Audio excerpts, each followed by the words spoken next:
Salut tout le monde, bienvenue sur cette première interview / podcast. Aujourd'hui, je suis accompagnée d'un champion qui va nous en apprendre beaucoup, qui s'appelle David Smetanine. Salut tout le monde.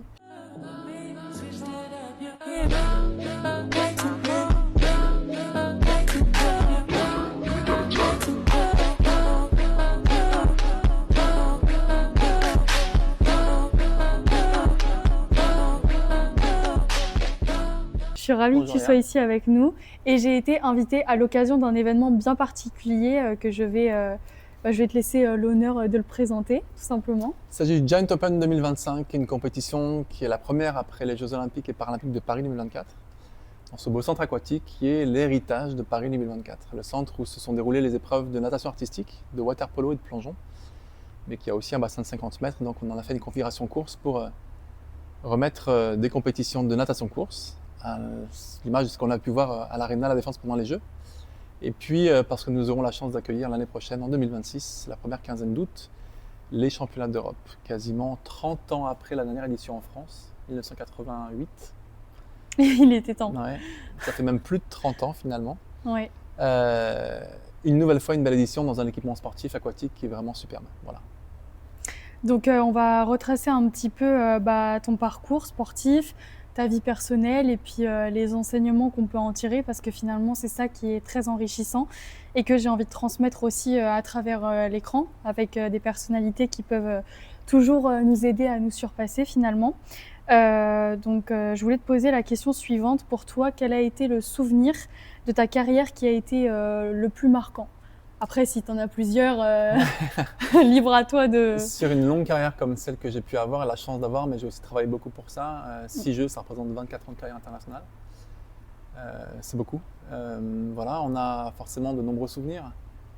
Ma première médaille aux Jeux, bien entendu, les Jeux restent pour notre sport, la natation, le summum de tout, que ce soit olympique ou paralympique, c'est vraiment la compétition de référence. Alors, qui plus est, les Jeux qu'on a pu vivre il y a 8 mois maintenant déjà.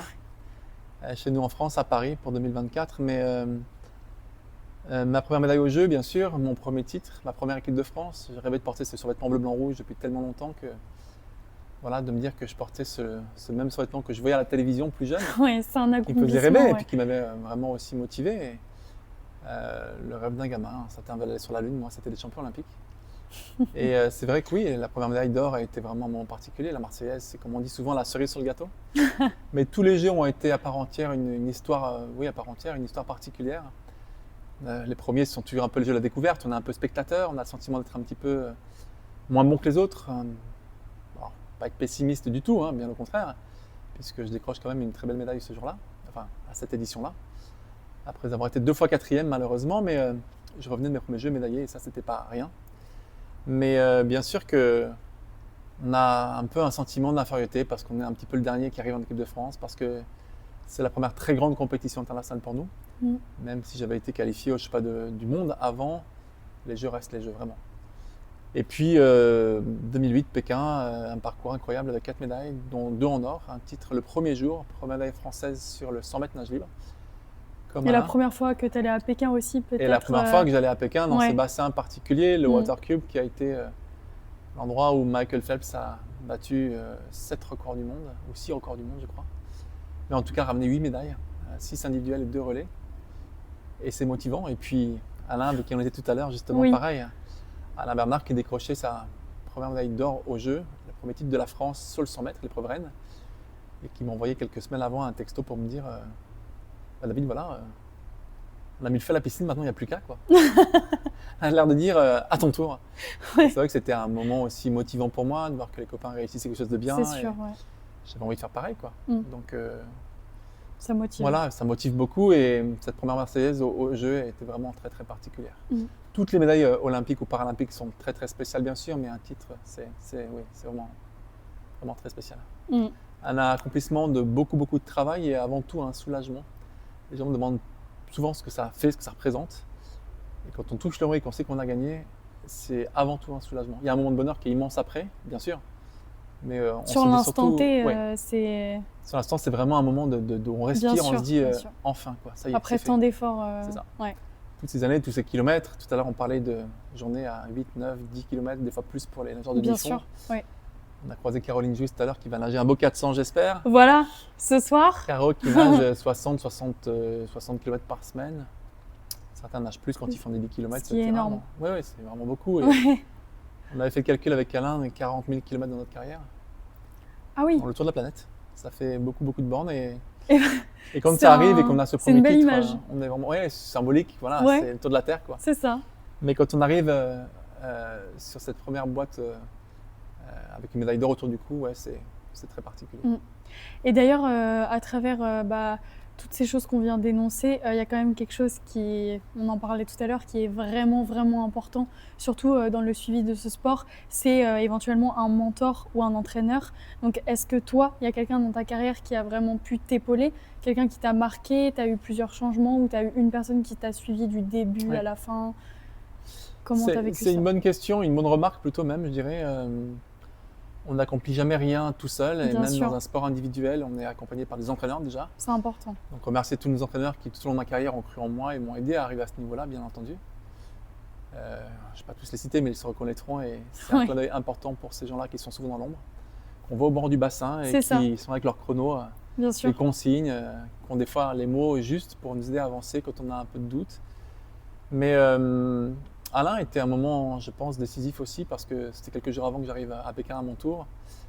Les Paralympiques sont toujours 15 jours après et c'est vrai que je me suis dit, il est arrivé. En demi-finale, Eamon Sullivan, son rival de toujours, nage encore plus vite. Il était donc plus le favori alors qu'il était recordman du monde quelques mois avant aux Europes à Eindhoven. Dans un bassin qui m'a réussi en 2010 d'ailleurs, mais je me suis dit, pourquoi pas moi, quoi. Donc même si j'avais travaillé beaucoup pour ça et même si je savais que c'était possible de le réaliser, il fallait le faire et on essaie de prendre un peu partout autour de soi tout ce qui va nous aider à être bien motivé et à rester vraiment concentré sur l'échéance, sur l'événement et surtout pas se disperser parce qu'une course comme ça, il ne faut pas la rater, ça arrive une fois dans une vie. Et même quand on a la chance, avec du travail aussi, mais de revenir au jeu ensuite. Voilà. Et cette phrase, pourquoi pas moi, et aujourd'hui. Oui, c'est ça. Et puis je me suis dit, si tu ne marches pas aujourd'hui, c'est quelque chose qui ne va pas parce que le matin, j'étais vraiment devant les autres. Quelques secondes devant, une seconde 3, une seconde 4 peut-être, je ne sais pas. Bon, c'était vraiment particulier. Et c'est vrai que je me suis dit, allez, là, c'est le moment, il faut performer, quoi. Oui. Et c'est vrai que je me suis regardé dans le miroir plusieurs fois avant la finale et je me suis dit, David, c'est ton heure, quoi. C'est ton jour, c'est maintenant qu'il faut y aller, quoi. Après, c'est dans 4 ans, c'est loin. Ouais, donc tu te motivais comme ça et par rapport simplement à… en me disant, tu as fait une course super ce matin, si tu refais la même, tu gagnes ce soir normalement. Ben oui, bien sûr. Et pour tous les moments, parce que j'imagine que dans une aussi grande carrière, il y a forcément des moments où on n'est pas très bien moralement, où il y a des choses qui se passent dans notre vie personnelle, à l'intérieur, etc. Est-ce que, comment toi, dans ta carrière, tu as géré les moments de défaite ou de… Peut-être pas une défaite finalement, ça peut même être une défaite pour toi, où tu ne t'es pas senti au niveau pour toi-même. Comment tu apprenais à gérer tout ça, à réguler justement, ça arrive si tu peux donner des conseils dans le sport en général, on n'est pas sûr de tout gagner. Bien sûr. Et on apprend à gagner en tirant le meilleur de nos échecs parce qu'on commence par perdre avant de gagner. Et après, c'est juste être capable de te focaliser le jour J, quand on a fait une bonne course, quand on a confiance en soi et que tout se passe bien. Il y a une personne qui disait, c'est Arthur Ashe, qui était le mentor de Yannick Noah, qui disait que si l'une des clés de la réussite ou du succès, c'est la confiance en soi, la clé principale ou l'une des clés de la confiance en soi, c'est la préparation. Dans notre sport, on ne fait que ça, se préparer. On nage, on fait des répétitions de gamme, techniques, etc. J'ai juste fait en sorte de tout réunir au bon moment en me disant, tu fais reset de ce matin, tu sais que ça a marché, donc il faut refaire la même chose, mais tu fais vraiment reset de ce matin et tu te concentres sur la compétition pour ce soir, quoi. C'est une finale, il faut juste refaire ce que tu as fait ce matin et pas se dire que c'est gagné d'avance, pas se dire que ça y est, c'est fait, pas se dire que… Ouais, c'est pas une pression, ça, justement, d'avoir performé bien une fois et de se dire il faut que je sois capable de refaire mieux, voire pareil ou mieux. Je me disais juste que j'étais capable, simplement. Et donc il faut un certain mental quand même. Oui, et en finale, j'ai toujours eu peur de lâcher un peu les appuis, d'être moins puissant que les autres, moins véloce, moins rapide, etc. Et je me suis un peu crispé, alors que là, j'ai très relâché pour nager vite. Si bien que le chrono était un peu moins bon qu'en série le matin. En finale, on nage, mais on dit souvent qu'une finale, ça se gagne. L'important, c'est le résultat. Voilà. Après, il y a l'adrénaline aussi. Oui, bien sûr. Ceux qui viennent te soutenir. Oui, puis c'est le moment ou jamais, quoi. Voilà. Tu es à 1 minute 23 ou 22 d'être champion olympique ou paralympique cette fois-ci, enfin. Donc, non, je me suis juste remobilisé. J'ai fait ce qu'il fallait faire, j'ai dormi, fait une sieste, etc. Je suis allé à l'entraînement comme prévu pour mon échauffement, répéter ce que j'avais fait le matin, juste pour être bien chaud, bien préparé. Et puis au moment où on rentre au bord du bassin, il y a le champ d'appel dont on parle beaucoup, un endroit où on est tous ensemble, tous les athlètes finalistes sont les uns face aux autres. Et puis on entre au bord du bassin les uns après les autres. Et ensuite il faut être concentré. Mais dès lors qu'on rentre dans l'eau, après, voilà, tout est Focus. oublié. Ouais, c'est automatique. On a tellement nagé de kilomètres dans notre carrière et dans notre journée, dans notre année, dans notre préparation. Bah oui, c'est Et ça. l'année olympique est très très particulière. Alors, on est vraiment, vraiment hyper mobilisé et puis on bosse encore plus dur que les autres années parce qu'on sait que c'est une année hyper Voilà. importante. Et justement, j'allais y venir. Ça aide. Dans une aussi longue carrière avec plein de choses différentes à gérer, quels sont, parce que j'imagine qu'il y en a plusieurs, les sacrifices que tu as dû faire au long de ta vie pour arriver à un tel niveau? Parce que là, on parle quand même d'un Oui. très très haut niveau. Oui. Tu peux dire que tu as sacrifié quoi aujourd'hui dans ta vie Ce sont avant tout des choix. On parle beaucoup de sacrifices, mais ce sont des choix qu'on a fait. On m'a pas forcé à être nageur de compétition de haut niveau. Bien sûr. C'est moi qui ai accepté de me lever tous les matins à 6h ou 6h15 maximum et encore. C'est vrai que c'est important fois de le avant. tourner comme ça parce que c'est... Oui, c'est vraiment un engagement qui m'est propre et je sais que je devais passer par là pour réussir et que même si rien n'est garanti parce que le sport n'est pas une science exacte, qu'on n'est pas sûr à 100% de réussir. On n'est jamais sûr. Non, mais il fallait C'est tout ça qui est faire beau. pour tendre à ces choses-là. Ouais, et c'est ça qui est beau, c'est qu'on n'est pas sûr. Oui, c'est ce qui fait partie aussi du sport de haut niveau justement et Ouais. qui crée l'excitation dans les tribunes, qui crée ce moment particulier où on se dit bon ben voilà, c'est maintenant qu'il faut montrer qu'on est le meilleur quoi. Et j'avais à cœur oui de faire comme certains ont fait avant moi, les Michael Phelps, etc. ou Alain. Et puis des sacrifices aussi quelque part parce que par exemple la veille d'une grande finale ou d'une course importante au jeu, si c'est trop proche de la cérémonie d'ouverture, on ne défile pas, on ne fait pas la cérémonie. Et pour un athlète, pas défiler, c'est pas facile. La cérémonie d'ouverture des Jeux, c'est un moment très solennel, très Oui, important. oui. Mais pour pas ne perdre d'énergie, pour pas perdre de motivation, d'influx, il faut savoir mettre ça de côté, rester au village, se reposer. Et puis même si on ne dort pas forcément très bien la veille d'une Oui, c'est ce d'une que course j'allais importante, dire. mais Il y a quand même faire un en sorte certain en tout cas stress. de... Oui, bien sûr. Mais bon, Mais l'envie de bien faire, quoi. C'est pas un mauvais stress, c'est un stress positif. Et voilà. Et donc on fait en sorte de vraiment tout mettre de notre côté, de bien récupérer, etc. On regarde la cérémonie en partie à la télé. On va se coucher plutôt que les autres. ouais, et d'ailleurs, outre Et voilà. le sport, c'est quoi les conseils que tu donnerais à nous toutes et tous d'ailleurs pour une bonne hygiène de vie? De manière générale, pour toi, les clés les plus importantes, ce sont lesquelles? Si on Oui. peut les compter sur les doigts d'une main C'est déjà. important d'en parler parce que le sport de haut niveau ne se limite pas à la compétition, c'est-à-dire à l'entraînement et à la partie sportive. Et c'est des Il y a choses qu'on tout ce peut qu'il y a appliquer autour. dans la vie, même quand on ne pratique Bien pas sûr. à haut niveau.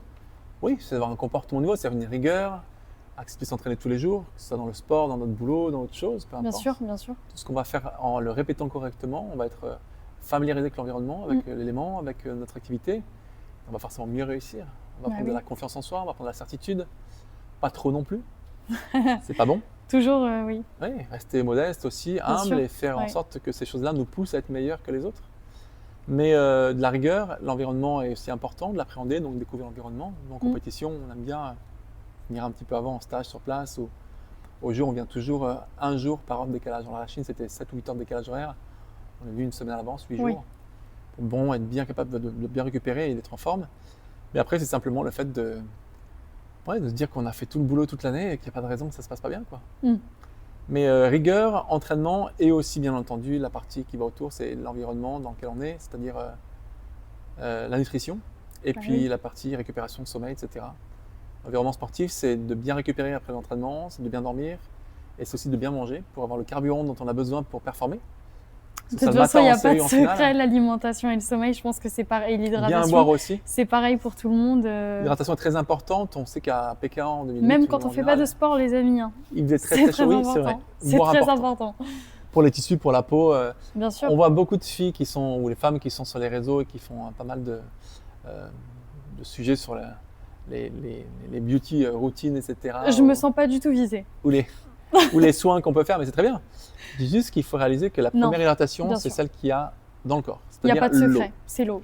Pour la crème, elle est un plus, oui, bien sûr. C'est ça, c'est du supplément. Toutes les crèmes, c'est un plus, c'est bien, mais c'est un supplément et qui ne remplacera jamais l'hydratation. À l'hydratation. Et dans le sport, le pire, c'est que si on est mal hydraté et qu'on a un peu soif, ça veut dire qu'on est déjà déshydraté. Dans ces C'est ça. cas-là, ça peut être entre 20 et 25% de performance en moins. Et ça, c'est quelque chose que Voilà. j'ai appris au cours de ma vie, c'est qu'il y a beaucoup de gens qui ne le savent pas, mais qui attendent d'avoir soif pour boire, Ouais. alors qu'en vérité, le secret, c'est qu'il faut boire avant même de Oui, ressentir cette soif, parce que, comme tu viens de le dire, quand on ressent qu'on a soif, c'est déjà qu'il y a une partie de notre corps qui est en qui est déshydratation. déshydraté, tout à fait. Donc il faut, surtout là, à l'arrivée des beaux jours, penser à boire, c'est 1,5 litre, 2 1,5 litres. litre par jour, c'est ça. Avoir une petite bouteille à la C'est main, déjà boire pas mal. régulièrement, etc. Et chez nous, c'est important. Puis en Chine, en plus, il est très chaud, moi, l'été. Ah bah, Août, j'imagine. septembre, c'est costaud, ça tape et Ouais. on sort du village, on va à la compétition 2 heures avant, 3 heures avant. Il faut boire régulièrement. Donc Oui, j'avais j'imagine. les petites bouteilles prêtes dans ma chambre et je buvais beaucoup avant de partir, en partant. J'avais vraiment mis en place une vraie routine d'hydratation en général, d'alimentation, d'heures de sommeil, etc. C'est pour ça. être capable d'être en mesure d'être vraiment performant et d'avoir tout ce qu'il faut. Ne pas me mettre des barrières ou ne pas me mettre plutôt de bâtons dans les roues inutilement parce que je n'aurais pas fait les choses bien autour de l'entraînement.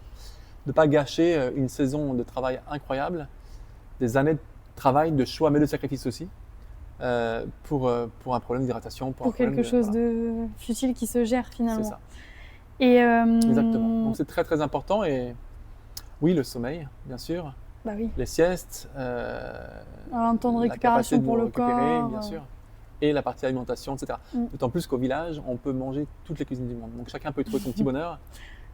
Et, Y a pas de limite. c'est bien. Non, il y a vraiment tout ce qu'on veut et tout existe, tout. Donc chacun peut trouver vraiment ce qui lui plaît le mieux, ce qui lui convient avant une course. Certains se sentent ballonnés pour telle ou telle raison, d'autres disent bah, moi je préfère manger des pâtes ou du riz ou je préfère boire. Bien sûr, Mais bah, c'est voilà, adaptable à chacun.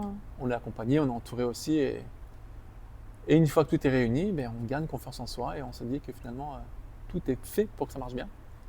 Et justement, Voilà. quand ça marche bien comme ça, est-ce que tu pourrais nous donner une valeur ou une leçon justement que ton sport t'a appris et que tu appliques bah, aujourd'hui dans ta vie, même en tant que... ou que tu penses pouvoir appliquer jusqu'à la fin de ta vie Dans de nombreux domaines, c'est possible.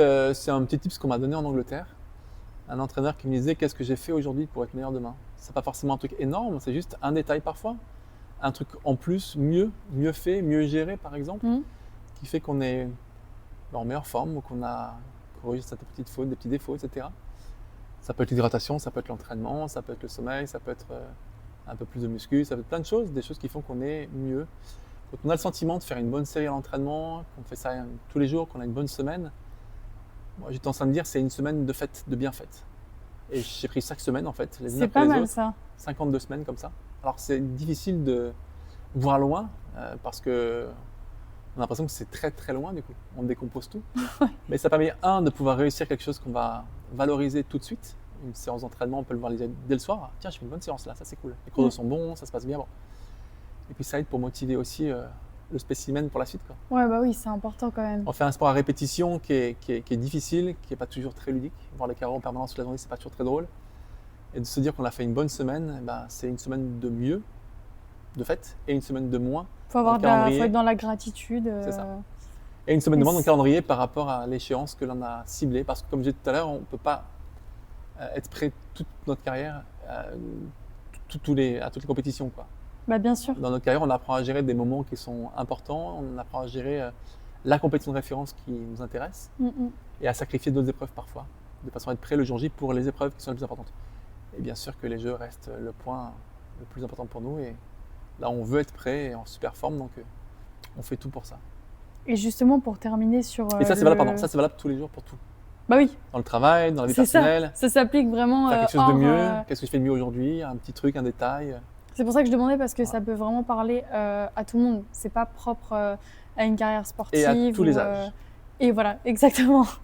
Et pour finir sur Bien le sûr. parcours sportif, pour toi, ça a été quoi ton plus grand défi, peut-être physique, si tu veux parler des nages ou quoi, ou comment dire, un défi mental dans ta carrière qui a été vraiment important ou marquant? J'en ai eu plein. Je me On doute. parle de Pékin, il y en a eu un gros puisqu'on avait un adversaire qui n'était pas dans notre classe de handicap. Et aux Jeux paralympiques, il y a différentes catégories, heureusement d'ailleurs. Jusqu'à la veille de la compétition, de la première épreuve, il n'était pas au bon endroit et on savait que si lui pouvait par exemple plonger du plot de départ alors que nous on part dans l'eau, on aurait un gros désavantage et qu'on ne pourrait pas rivaliser. Et jusqu'au dernier moment, ils ont tout essayé. Faire venir un tribunal du sport, etc. C'est-à-dire qu'il était brésilien et pourtant des grands sportifs avec qui j'ai une très bonne relation, comme dans de nombreux pays. Mais là, on a vraiment une difficulté qui était compliquée à gérer. Et la Fédération française d'handisport avait fait une demande de protestation pour dire que ce nageur-là n'est pas dans la bonne catégorie, voilà, pour telle raison. Et ils ont essayé de contester même le protocole de classification, c'est-à-dire le document lui-même administratif pour dire, ok, peut-être qu'il y a une erreur de classe, mais en tout cas, votre document était mal rédigé ou mal constitué, mal fait. Donc on demande à ce qu'il soit reporté en faisant venir un tribunal arbitral du sport pour ça. Ils ont tout essayé de façon à ce que notre nageur reste dans cette classe-là, parce qu'ils s'assuraient à ce moment-là de 2 à peut-être 3 médailles d'or éventuellement, donc forcément c'était plus simple, quoi. Donc voilà, on a dit non, ça c'est pas possible, on veut pas. Ils avaient un Brésilien dans la classe au-dessus qui gagnait déjà tout, un super nageur, Daniel Dias. Donc d'avoir un nageur en plus, c'était pour le compteur des médailles d'or qui compte beaucoup au jeu. C'est là qu'on calcule le classement et les rangs des nations. D'avoir un nageur qui allait ramener 2-3 médailles d'or en plus, ça pouvait changer beaucoup de choses dans les classements. Et donc, c'était un sacré avantage pour eux. Ils ont tout essayé. Il a été dans le classif, il faut prendre le village olympique sur place. Il a fui, il a parcouru le classif, il était dans un autre centre d'entraînement pour s'entraîner. Enfin, tout était fait pour que, et jusqu'au tribunal du sport, ils ont vraiment fait en sorte que. Ça, c'était mentalement un moment difficile. Et je me rappelle même avoir pris le bus de la piscine olympique pour rentrer au village, le soir du dernier entraînement. Il était face à moi dans le bus en plus. Oui. On m'a appelé 2 fois sur mon portable, on a un petit portable qu'on nous avait offert pendant les Jeux, et mon directeur sportif m'appelle, me dit voilà, David, ça y est, c'est fini maintenant. Il a été redéclassé définitivement, il est bien chez la S5, la classe au-dessus, et le profil de classification était très clair. Vous n'avez pas le même handicap, c'est pas la même chose, c'est pas la même épreuve, donc voilà, on va respirer un grand coup et demain il faut que tu gagnes maintenant. Donc il m'a mis une autre pression derrière. Ouais, ça mais par contre, je me disais que c'était possible. C'est ça. Et que ça ne dépendait plus qu'après d'un vrai challenge de compétition, mais qui allait être fair play. Avec mon ami et rival, Richard Oribe, un nageur espagnol, qui pendant 13 ans a été vraiment en permanence en concurrence avec moi. Voilà. Mais c'était fair play. D'ailleurs, il a gagné le 200 avec un record du monde, je fais deuxième. Je gagne le 100 mètres, il est deuxième. Je gagne le 50, il est deuxième. Voilà, c'était une compétition qui était, on va dire, équitable, juste. Et c'était important. Voilà. Donc ça, c'est un premier défi difficile à un moment où j'avais une chance de titre. Donc c'était vraiment très important. Oui, ça doit être… Et puis après, peut-être la longévité, d'arriver à tenir jusqu'à Paris 2024, de finir à la maison en France. C'était forcément un rêve pour tout sportif, mais encore plus dans notre sport, quand on voit les résultats de certains nageurs comme Léon Marchand ou Florent Manodou ou d'autres, qu'on côtoie aussi parfois et qui nous avaient un peu montré le chemin aussi, quoi. On a envie de réussir derrière et puis de profiter à fond de cet engouement populaire avec le public qui a été extraordinaire. Mais ouais, une sélection difficile. Il restait une place chez les garçons pour l'équipe de France. Et je suis allé la chercher, ça n'a pas été chose facile. Mais voilà, toutes les victoires sont belles lorsqu'elles sont gagnées avec panache et avec difficulté. Quand c'est facile, c'est pas. On les savoure encore plus, bah oui. Exactement. Donc dans le sport, c'est notre propre, c'est le propre d'un sportif de haut niveau finalement de relever les défis tous les jours à l'entraînement, d'être bon tout le temps et puis de savoir trouver des solutions quand il y en a besoin. Et ce sont des choses que l'on met aussi en avant régulièrement. Moi, j'interviens beaucoup en conférence pour les entreprises par exemple. Mais oui, conférencier parle aussi. beaucoup. Oui. De toute façon, je vous mettrai toutes les infos de David en description. Des choses dont on parle beaucoup, voilà. C'est des analogies qu'on fait entre le monde du sport et de l'entreprise en général. Mais c'est peut-être foncièrement ce qui fait la différence entre un sportif lambda et un champion olympique ou paralympique, c'est sa capacité à trouver des solutions à l'entraînement tous les jours, à se remettre en question aussi beaucoup. Trouver des solutions, c'est très important. Changer les choses et trouver les solutions encore une fois, bien sûr. C'est très important. Et puis cette remise en question, elle permet justement de s'adapter à un environnement des fois difficile, à des circonstances de course particulières et puis d'être bon au bon moment. Et d'ailleurs, par rapport à tous ces voyages, aujourd'hui, on pourrait dire que tu parles combien de langues de manière… Je suis bilingue avec l'anglais, ouais, 2 langues parfaitement. Je lis et j'écris l'italien parfaitement aussi, couramment. On va dire pas parfaitement, mais couramment. C'est déjà bien. Ouais. Je parle un peu l'espagnol, le russe aussi. Je comprends le portugais. Pas très compliqué quand on parle italien et espagnol. Il y a quand même des similitudes. Oui, il y a des similitudes. Mais c'est vrai que ce sont des langues qu'il faut, comme toutes les langues d'ailleurs, qu'il faut pratiquer régulièrement chaque semaine, au moins 3-4 fois par si semaine. Si on ne fait pas, c'est un petit peu… ça se perd. On n'a pas toujours l'occasion de parler russe partout autour de nous, de plus en plus, sûr. mais pas toujours. Ouais. Mais par contre, l'Italie, oui, bien sûr. Et c'est laquelle que tu préfères ? Le français est la langue olympique officielle, peut-être, Ah, c'est pour ça. Eu on égard est à notre d'accord. baron Pierre de Coubertin, par On est exemple. d'accord. Non, voilà. La langue Et pourtant, française. l'anglais est la première langue aux Jeux paralympiques, à l'inverse du français, qui est la première langue aux Jeux olympiques. Mm. Voilà, c'est une tradition, Mais comme tu as je le les deux. disais. Oui.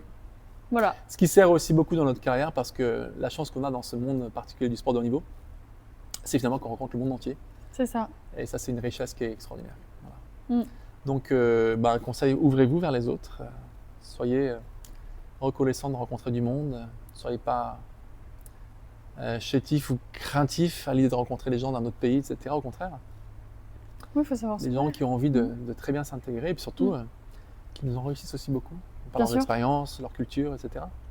Et pour parler de la Chine encore une fois, la Chine et Pékin ont montré ce que voilà, eux pouvaient faire, ce que personne ne pourra faire d'ailleurs dans le monde, je pense. Ils Ça ont va être compliqué. tellement de monde, c'est tellement compliqué de Oui, pouvoir ça va égaler être. ça. Oui. Une dimension spectacle exceptionnelle. Feu d'artifice, ceux qui l'ont inventé, on a eu un spectacle de fou. Ouais, ça doit être. Et puis des jeux organisés à la perfection. Époustouflant. Voilà, ce fameux water cube, la piscine était magnifique, vraiment. Bien sûr qu'on avait une ambiance à l'Arena cet été, enfin l'été dernier, pour les Jeux de Paris qui était encore autre parce qu'on était français et qu'on était de chez nous, donc forcément ça change un peu la donne aussi. Mais voilà, j'ai le souvenir de mes médailles d'or, bien sûr, de ma première Marseillaise, pardon, mais j'ai aussi le souvenir de la médaille de Chine que j'ai découvert de mes propres yeux en allant à Pékin, et ça c'était un moment vraiment incroyable. Mm. On se retourne et on voit la muraille partout autour de soi. Oui, ça doit être. L'empire du milieu, et seule la Chine était capable de ces choses-là, quoi. Donc J'imagine. voilà. Puis c'est un pays très fort, et même dans notre sport, la natation, au niveau paralympique, il y a beaucoup de médaillés chinois très forts, et puis le champion olympique du 100 mètres, puisqu'on parlait du 100 mètres tout à l'heure, Oui. à Paris en 2024, s'appelle Pan Zhong et il est chinois. Voilà. Bon. Avec un record du monde à la clé en plus. Donc Ça donne envie des compétences de qu'on voir a. ça. Oui, l'excellence, le sport de haut niveau est beau pour ça aussi. Hein. On essaye d'être toujours dans la perfection, dans Ça, c'est sûr. les millimètres. J'ai aussi connu des moments difficiles à Rio en 2016. Au Brésil, je rate le podium le premier jour sur le 100 mètres, ce fameux 100 mètres que j'avais gagné. Je rate pour 1 centième. Et ça aussi, ça nous apprend beaucoup de choses. 1 centième, c'est même pas un ongle, c'est un fragment, c'est rien, quoi. C'est ridicule, ouais. Donc voilà, on accepte ces choses-là, on apprend à accepter aussi les Oui, échecs. il faut Digérer, l'accepter, le digérer. vite se relever Voilà. pour repartir au travail. Bien sûr. Et en l'occurrence, croire qu'on a encore d'autres chances dans ce sport quand on peut justement faire plusieurs courses. Il ne faut surtout pas baisser les bras parce que, pour la petite histoire, le dernier jour, sur 5 compétitions de gym, je récupère une belle médaille d'argent. Et c'est vrai que c'était vraiment important et une chance aussi de pouvoir concourir sur plusieurs épreuves. Et il fallait que je sois concentré, que je reste concentré et mobilisé malgré cette déception pour 1 centième. Parce que j'avais encore une chance de médaille et que, ma foi, les comptes, on allait les faire qu'après la fin des Jeux et C'est pas ça. avant. Voilà, On ne peut ne pas vendre anticiper ce Non. qui va se passer. Et si tu restes focus sur ça, ça peut tout. Si on ne fait pas ça, on se met des bâtons dans les roues, voilà, au sens propre comme au sens figuré. Dans le sens où, c'est sûr que- on va se créer un environnement qui n'est pas bon et on va se miner le moral et puis on va Bien sûr. on va On faillir. est très fort hein, pour le faire solo, se miner le moral. Et ça Dans peut dans nous notre faire passer à subconscient, côté de. l'humain accorde une place malheureusement plus importante à la notion de difficulté ou de négativité Oula, oui. qu'à la notion de bonheur. Bien sûr. On peut avoir dans notre vie des moments incroyables, des choses qui nous sont arrivées qui sont superbes. Et on va avoir tendance à plus les effacer et Oui. retenir Le les petit difficultés. grain de le sel petit, qu'il y a eu, le grain de la sable petite chose. qui a enrayé la machine à un moment donné ou un détail qui Et ça, je pense que beaucoup de gens vont se reconnaître. Donc c'est vraiment quelque chose qui est très particulier qu'il faut accepter et c'est ce qui nous rend meilleurs. Capacité de pouvoir Et rebondir et d'avancer. tout le monde y passe. C'est ça aussi qu'il faut dire. C'est que nous, on a une image aussi de certaines célébrités, stars qu'on voit aujourd'hui ou des champions comme toi. Et on se dit, mais leur vie, elle est incroyable, on aimerait être à leur place, mais en fait, vous êtes comme tout le monde. Oui, et on passe par des moments difficiles Voilà, aussi. c'est ça. Faut le Parfois, on n'a dire. pas envie d'aller nager et quand il est 6h30 un matin au mois de Il y en a janvier, dans- même si on est à Antibes et qu'il fait beau et qu'il pleut, on n'a pas forcément envie de nager, mais il faut y aller. Voilà. Et si on fait une bonne séance quand c'est difficile, et ben, le reste devient facile ensuite. Vous restez humain avant C'est tout. ça. Oui, et c'est ça qui est beau dans le sport aussi, c'est qu'on parle d'homme à homme, etc. Bien sûr. Et c'est d'ailleurs une raison pour laquelle je me suis engagé aussi pour différentes causes, notamment auprès de l'Agence française de lutte contre le dopage, parce que l'important c'est aussi d'être bien dans sa basket, mais surtout d'être dans un sport où on montre qu'on est sain. Voilà, on ne triche pas avec ces choses-là, et quand on adopte ces choses-là, quand on adopte ce système-là et cette rigueur, finalement, on se comporte comme ça tous les jours dans la vie. on ne triche pas avec les autres, etc. On est honnête et c'est important. Le sport a de belles vertus et je suis toujours là pour les défendre. Oui, Voilà. et c'est encore mieux de savoir les appliquer dans tous les domaines. Et Exactement. alors, pour faire la petite transition et pour aussi parler de tes engagements maintenant, Oui. euh, je pense que ça serait intéressant de savoir comment tu vis peut-être la transition entre ta fin de carrière et ta nouvelle vie, qu'est-ce qui t'intéresse maintenant, sur quoi tu as envie peut-être de bifurquer ou de te concentrer par Ouais. rapport à avant où c'était peut-être un petit peu plus... C'est plus compliqué parce que j'avais moins de temps. bien sûr, Quand on c'est passe ça. 5 heures par jour à l'entraînement, quasiment Ça tous les laisse moins jours. de temps pour Et puis le développer mercredi, d'autres quand on a un peu de projets. temps l'après-midi, on voit le kiné, on voit les ostéos, etc. Et on va Et se y a reposer, tout. on fait autre chose. On souffle un petit peu aussi, hein, voilà, c'est important. Donc, on n'a pas toujours le temps pour ça. Mais je dirais que je ne me suis pas écarté de mes centres d'intérêt ou de ce que j'aime faire, notamment transmettre.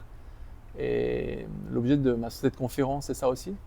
Transmettre ces choses-là en entreprise, voir les yeux des collaborateurs de gros groupes, que ce soit L'Oréal, Carrefour, je pense que c'était plein, quoi, qui sont vraiment des gens qui ont fait appel à mes services, par exemple, ou à travers des agences parfois, hein, mais qui nous ont bookés pour une conférence et qui sont contents de comprendre comment on vit, comment ça fonctionne et qui en tirent beaucoup de leçons et plein d'éléments intéressants pour leurs propres collaborateurs, pour Mm. remobiliser les troupes, comme on dit. Mais c'est juste que j'ai plus de temps pour le faire. J'ai l'impression d'avoir une deuxième vie finalement.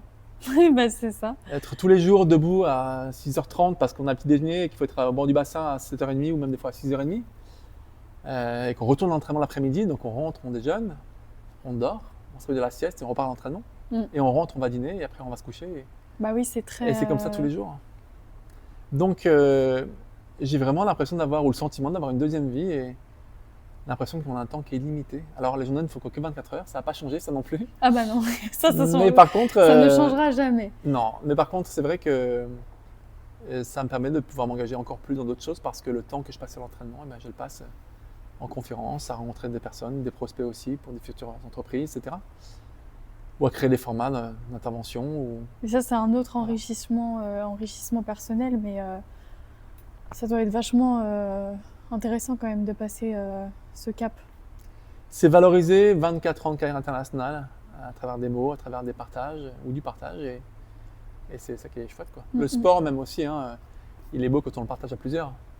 Les moments d'engouement qu'on a pu vivre dans tous les sports, que ce soit la Coupe du Monde de football, que ce soit les Jeux Olympiques, que ce soit, et notamment ceux de Paris qui ont été vraiment réussis.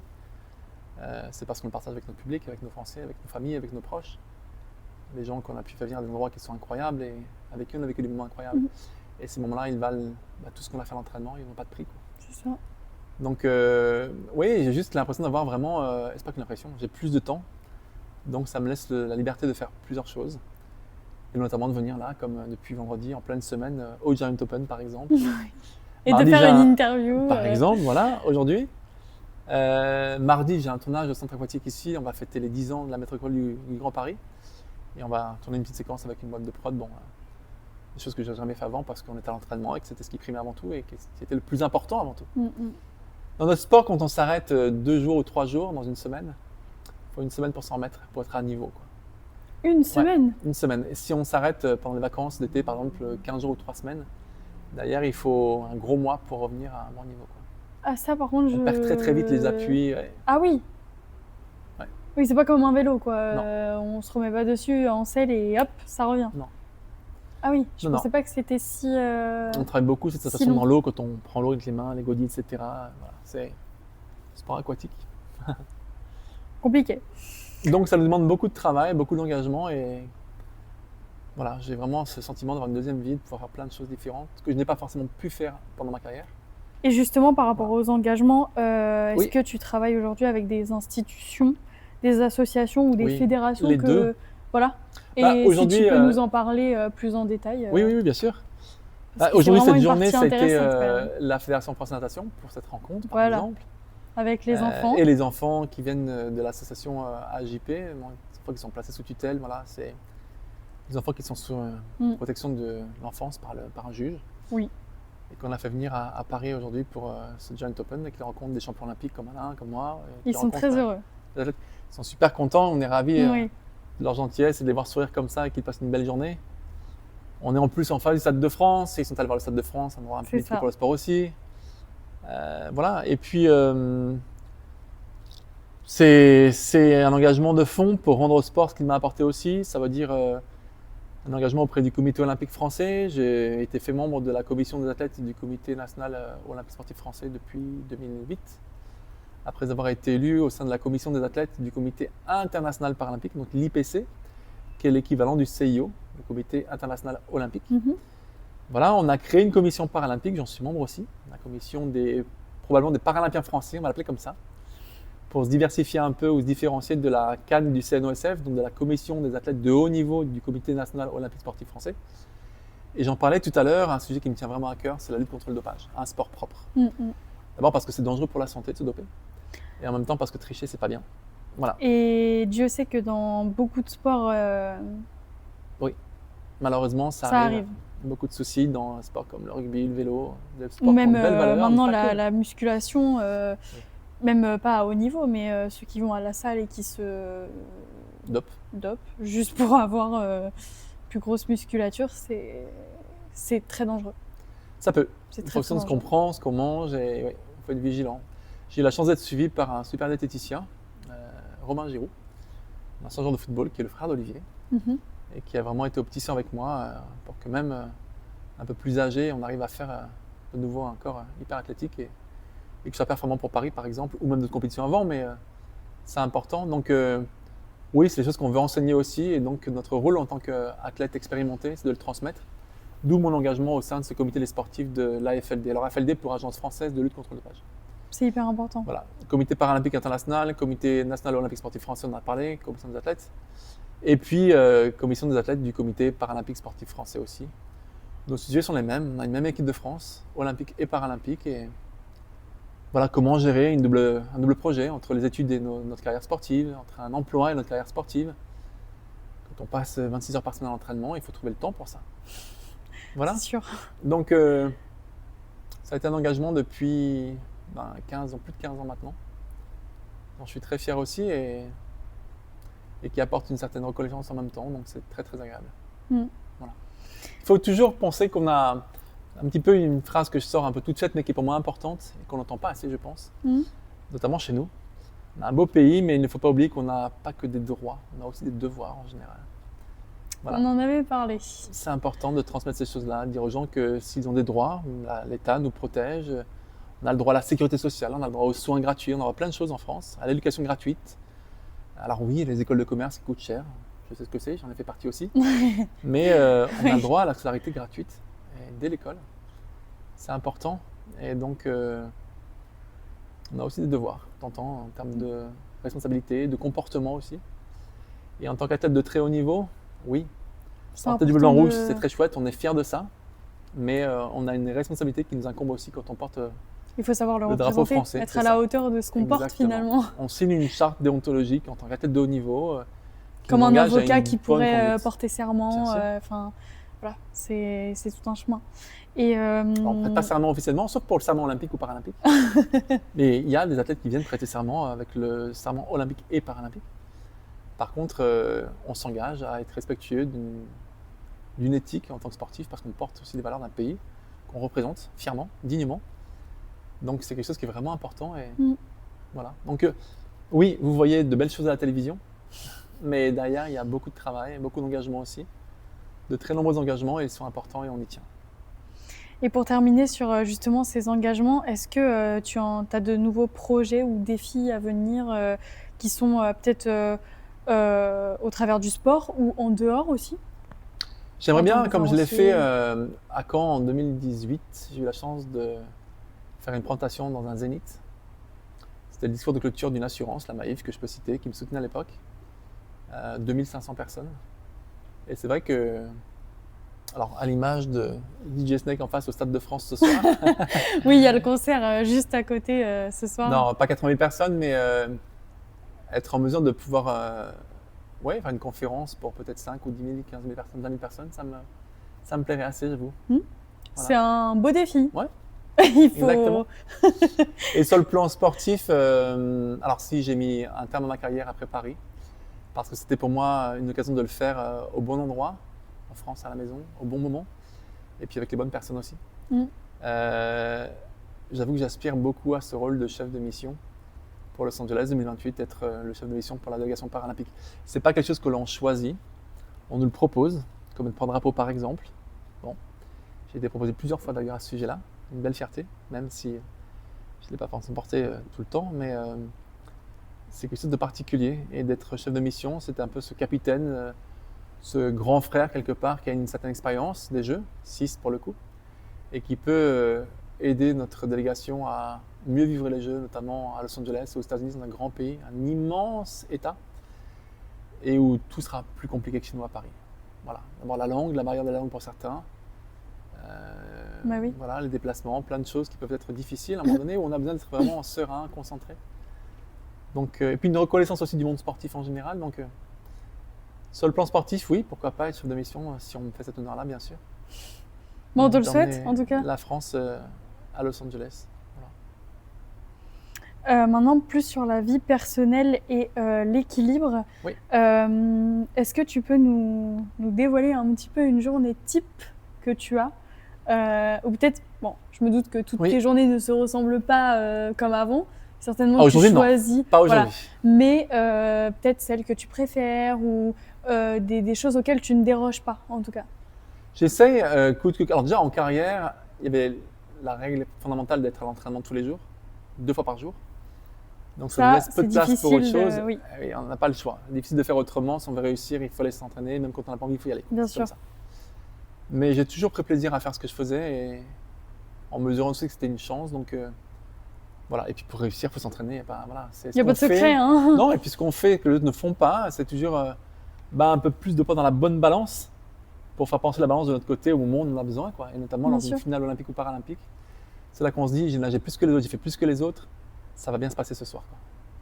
Ça C'est ça donne qu'on plus a de confiance. confiance. Exactement, ça donne confiance en soi. Mais c'est un réveil parfois à 5h45, parfois à 6h30, pour aller dans l'eau une première fois 2 heures, puis derrière muscu ou rien. Je bossais un peu en général sur mes conférences ou des sollicitations par exemple. Et puis retour à l'entraînement l'après-midi, de 15h30 ou de 15h à 17h. Aujourd'hui j'ai plus de temps, mais j'accorde toujours autant d'importance à mon alimentation. Le petit déjeuner c'est sacré, donc je me lève tôt en général. On dit souvent que le monde appartient à ceux qui se lèvent tôt, c'est que c'est agréable. Oui. J'essaie de faire un peu de c'est sport, beau. faire une séance dans l'eau tous les 2 jours aujourd'hui. Voilà, une muscu en plus, de voir mon kiné au moins 1 fois par semaine pour rester en forme. Et puis c'est toujours un plaisir de nager aussi. Voilà, de pouvoir manger ce que je veux aussi parce que je ne vais pas grossir à ce moment ou très peu, un petit peu forcément, mais très peu. C'est Et important puis de se faire de plaisir. répondre à beaucoup de sollicitations, que ce soit par mail ou par les réseaux, etc.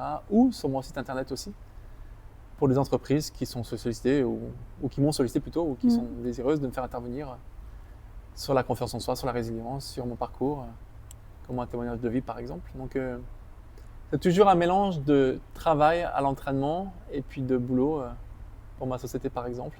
Sachant que j'accorde maintenant plus de temps à la partie travail qu'à la partie entraînement. Alors qu'avant c'était l'inverse. Voilà, t'as inversé. J'ai assez d'interventions quand je pouvais, il y avait un petit peu de temps, ou alors en acceptant de ne pas aller à l'entraînement à un moment donné, ou de décaler la séance, ou de la rattraper après. Bon, c'était pas forcément facile à organiser. Aujourd'hui, voilà, c'est vraiment mettre en avant toutes ces compétences et cette valeur ajoutée qu'ont créé ces 24 années de carrière internationale. Les difficultés, les échecs, les victoires, tout ce qui est positif. Et puis la notion de réussite aussi. On a du mal à s'approprier en France. On jalouse beaucoup les gens qui réussissent. Et puis même quand ils réussissent avec toute la transparence que ça mérite, non dopé, en ayant uniquement réussi à s'entraîner correctement, etc., on se pose encore des questions. Tiens, mais lui c'est bizarre, c'est un peu louche ce truc-là. Comment il a réussi à nager aussi longtemps et comment il a pu faire 6 fois les jeux et comment il arrive à cet âge-là. Et, ça fait 25 ans que je fais attention ou 30 ans que je fais attention à moi et que voilà. Sauf qu'on n'est pas là pour le voir. Exactement. Et puis Voilà. c'est cette petite chose en plus que j'ai fait aujourd'hui qui fait que je suis meilleur demain. Exactement. Et Ça, quand c'est on une très fait belle phrase. plusieurs petites choses, c'est ça. Accumulé, il y a du résultat.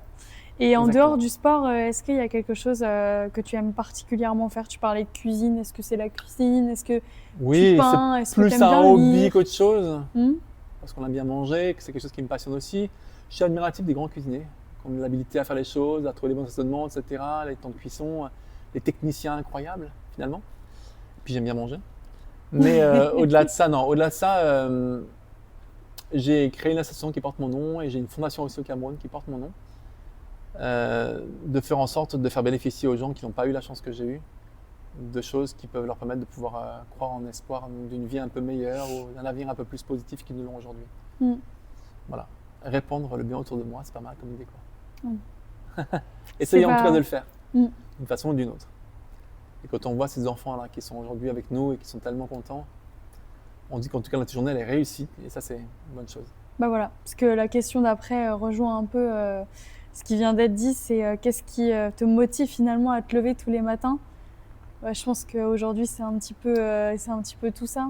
Oui, oui, et puis c'est toujours C'est performant cette, dans d'autres domaines, dans mes conférences, d'être capable de me mettre en question dans mes discours, d'arriver à être encore plus évoluer chaque jour convaincant. finalement. Oui, C'est la faire de suite, moi une meilleure c'est personne. c'est une continuité. Exactement. Une continuité de ce que j'ai fait dans le sport et que je transmets C'est ça. aujourd'hui, mais voilà, la largeur du terrain, comme on dit, le terrain il compte beaucoup et c'est important, mais non, c'est tester de nouvelles choses, etc., mais être meilleur. C'est une remise en question parfois aussi, mais surtout continuer d'exceller dans ce que je fais.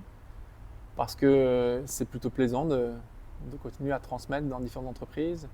On rencontre des gens fantastiques, quoi. J'ai fait la conférence pour L'Oréal Monde en mai dernier, une semaine après les championnats de France, donc j'ai pu aller lancer ma sélection avec le nouveau maillot de l'équipe de France, en plus de mon partenaire, le coach sportif, que je cite parce que des gens qui me font confiance aussi, qui m'accompagnent dans mon projet, alors que je ne suis plus athlète officiellement de très haut niveau. Je suis un jeune retraité, on va dire. Officiellement. Officiellement. Mais du coup, non, je crois aux valeurs que je porte aussi pour cette belle marque. Et c'est simplement de continuer de transmettre du mieux que je le peux.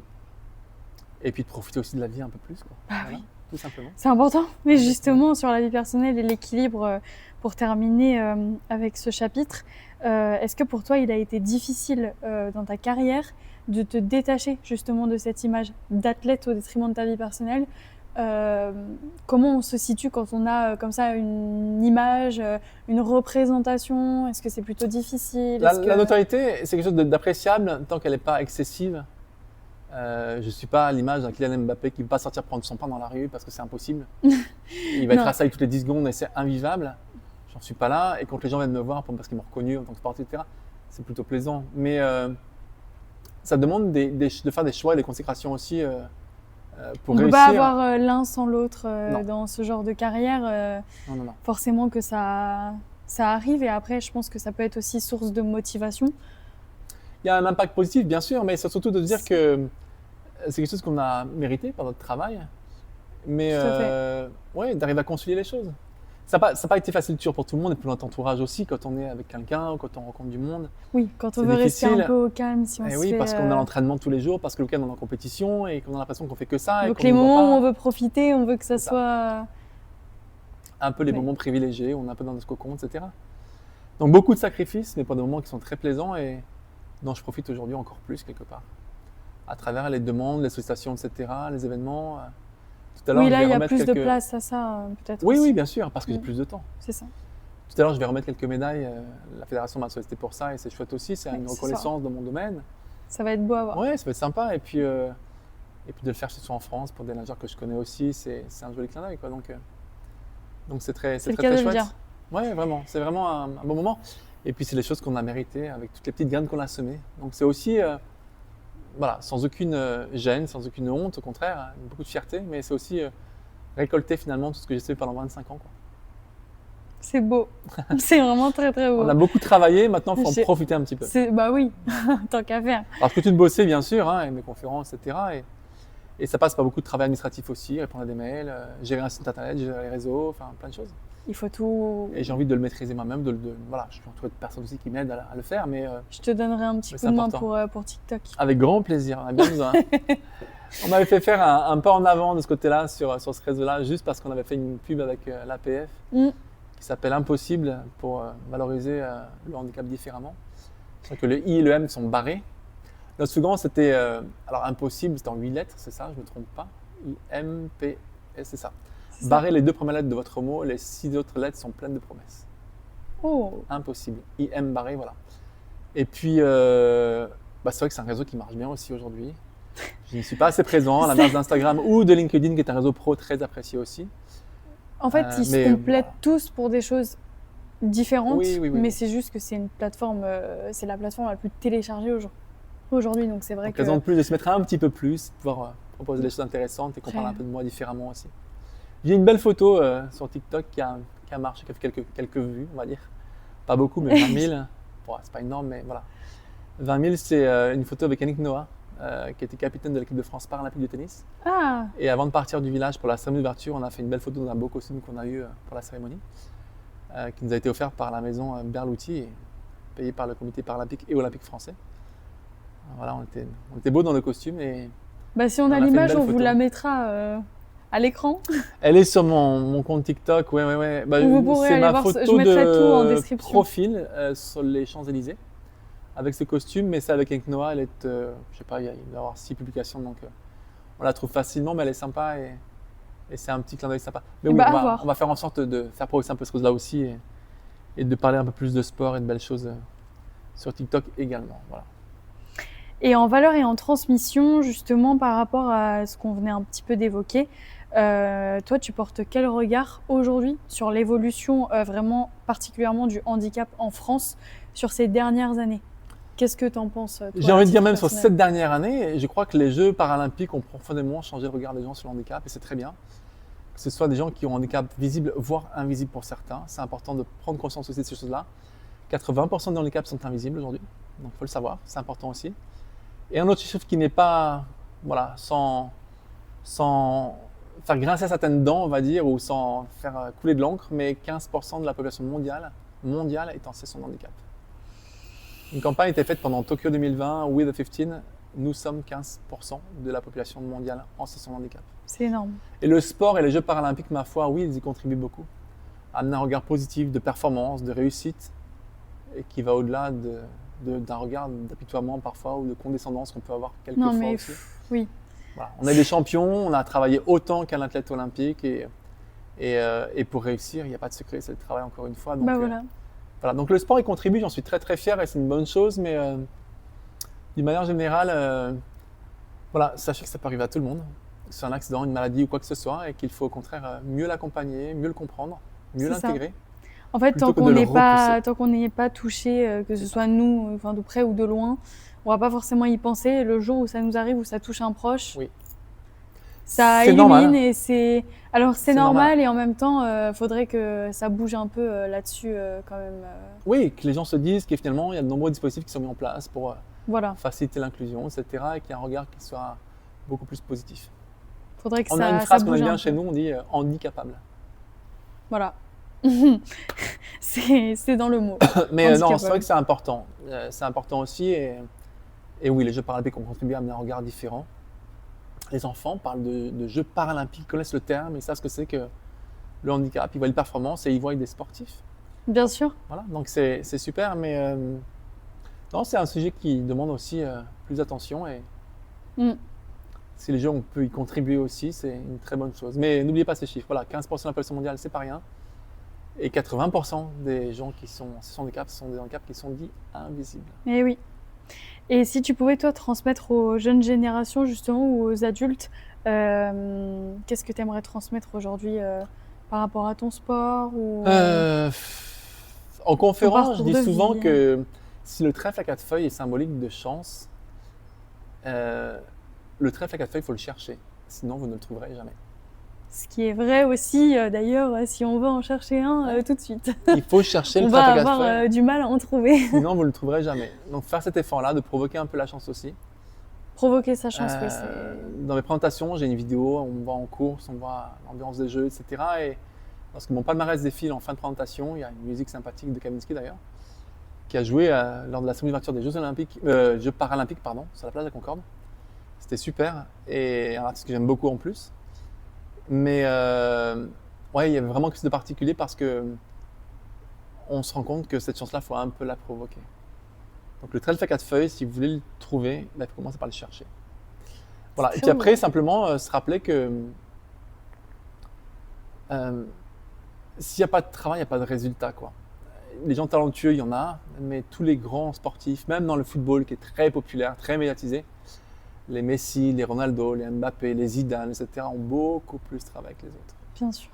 Disney National, il était au centre de formation à Cannes et pendant les week-ends, il ne sortait pas, hein, Marseille. Bah oui, Cannes, c'est inévitable. Hein. il allait Ça pas, arrive pas, il n'est pas sorti comme ça avec un talent inné. il était à l'entraînement, il tapait les pénaltys, les coups francs, etc. Il a plus bossé que les autres. Des joueurs de basket très connus comme Tony Parker, LeBron James, etc. Brian Kobe qui est le peu de ce monde. Voilà, des jeunes que les jeunes adultes aujourd'hui encore plus. Ah, c'est incroyable, Kobe Bryant, etc. Nous à l'époque c'était Michael Jordan, bon bref. Mais des gens comme ça, talentueux, des gens qui ont beaucoup plus bossé, qui arrivent à la salle de muscu à 5 heures, au lieu d'arriver à 6 heures, et ils font plus que les autres tout le temps, tout le temps. D'où la notion de choix et de sacrifice tout à l'heure aussi. Hein, c'est un choix de s'entraîner plus que les autres, mais de faire ce qu'on n'a pas fait. Voilà. Être dans une démarche de performance et être en mesure de réussir quelque chose de très fort, une carrière incroyable, c'est très inconfortable. Être dans le succès, dans la réussite, c'est très très inconfortable. Et puis pour être capable de réussir quelque chose qu'on n'a jamais fait, qu'on n'a jamais eu, il faut d'abord commencer par dire qu'il faut être capable de faire quelque chose qu'on n'a jamais fait. C'est le point de départ de tout. Ouais. Si vous pensez que vous allez être champion olympique ou paralympique du jour au lendemain sans rien faire, ça ne marche pas. On n'a jamais pas tous été champion olympique, champion paralympique, heureusement, c'est dans tous les coins de rue. On n'a jamais rien sans rien. Donc, il faut être capable de se dire, je vais faire quelque chose que j'ai jamais fait pour espérer un jour avoir quelque chose que j'ai jamais eu. Il faut oser se lancer. C'est ça. Et je sais de quoi je parle. Et c'est exactement, mais c'est très bien, c'est un bon lancement. Et c'est une façon de dire qu'il faut oser ses rêves, voilà, si on ne rêve pas, on n'a pas vécu, clairement. Et On a puis, qu'une vie, hein. comme disait Saint-Exupéry, si on n'arrive pas à décrocher les étoiles, bah, au pire on retombe sur la lune. Hein. C'est très poétique tout ça, Quelle belle phrase de c'est fin. vrai. Je ne pense qu'on ne pouvait pas mieux conclure. Un petit clin d'œil à mon papa qui me dit ça depuis que je suis toute petite. C'est vrai ? On en avait parlé. C'est vrai. Ah oui, Eh oui, exact. Ouais, Saint-Exupéry. C'est une belle symbolique. Une citation de Saint-Exupéry. Ouais. Ouais. Un petit prince. Je pense qu'on pourrait parler encore pendant des heures, mais on a des petites choses à aller faire pour la compétition de ce soir. En tout cas, je vous remettrai tous ces réseaux dans la barre de description. Également, tout ce qui a été utilisé en termes de micro, enfin toutes les références seront en barre d'infos. David, merci énormément pour ce temps. Parce que le temps, c'est la chose la plus importante qu'on peut donner à quelqu'un. Ouais. Voilà, ça ne se rattrape pas le temps, les amis. Donc j'espère que vous aurez aimé partager ce moment en notre compagnie. Je veux plein de commentaires positifs. De belles choses ont été dites. Retenez bien tout ça. Et puis nous, on se retrouve bientôt pour un prochain épisode. Et allez les bleus. Allez les bleus.